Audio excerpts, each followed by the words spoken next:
ଆଜି ମୋର ଆଉ ଦି ଜଣ ସାଙ୍ଗ ଯାଇଥିଲୁ ଗୋଟେ ସୁନା ଦୋକାନକୁ।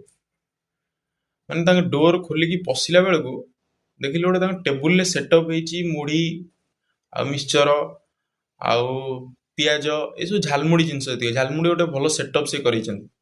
ମୁଁ ତାଙ୍କୁ ପଚାରିଲି, ମୁଁ କହିଲି ଭାଇ ଆଉ କଣ ସୁନା ଦୋକାନରେ ଝାଲମୁଢି ରଖିଲଣି, ଆଉ କଷ୍ଟମରକୁ ଦବ ନା କଣ ଚାଖେଣା? ନା ନାଇଁ ଭାଇ, ନରେନ୍ଦ୍ର ମୋଦି ତ କହିଲେ ଆଉ ବର୍ଷେ ଯାକେ ସୁନା ଫୁନା କିଣ ନାହିଁ। ଆମେ ସୁନା ଦୋକାନୀ ସବୁ ଚଳିବୁ କେମିତି? ସୁନା ତ ବେପାର ହବନି, ଆଉ ଚଳିବୁ କେମିତି? ଆମ ସଂସ୍ଥା ଚାଲିବ କେମିତି? କାରଣ ଆମେ ଭାବିଲୁ ଝାଲମୁଢି ଖାଇକି ଲୋକ ତ ଦେଶ ଚଳେଇଲେ, ଆମେ ଝାଲମୁଢି ବିକିକି ଚଳିବୁ ଆଉ କଣ ଅଛି। ଆଉ ଫ୍ରଣ୍ଟରେ ଯୋଉ ଲେଖିଛୁ ସେ ଯୋଉ ଜୁଏଲର୍ସ ହେରିକା ସେଟା ସବୁ କାଟି କୁଟିକି ନୂଆ ଆଜି ମଗେଇଛି, ଗୋଟେ ବ୍ୟାନର ମଗେଇଛି, ତାକୁ ମାରିଦେବି ଝାଲମୁଢି। ଆଉ ଝାଲମୁଢି ବିକିବୁ ଆଉ। ସେଠୁ ଆମେ କଣ କରିବୁ? ଆମେ ସେଠୁ ବାଧ୍ୟ ହେଇକି ଝାଲମୁଢି ଟିକେ ଟିକେ ଚାଖିକି ଖାଇଲୁ। 20 ଟଙ୍କା ଲେଖା ଝାଲମୁଢି ଖାଇକି ଆଇଲୁ ଆଉ। ବଢିଆ ଝାଲମୁଢି କିନ୍ତୁ କରୁଛନ୍ତି। ତମେ କେବେ ଗଲେ ଟିକେ ଖାଇବ, ଏଥର ସୁନା ଦୋକାନରେ ଝାଲମୁଢି ମିଳିବ।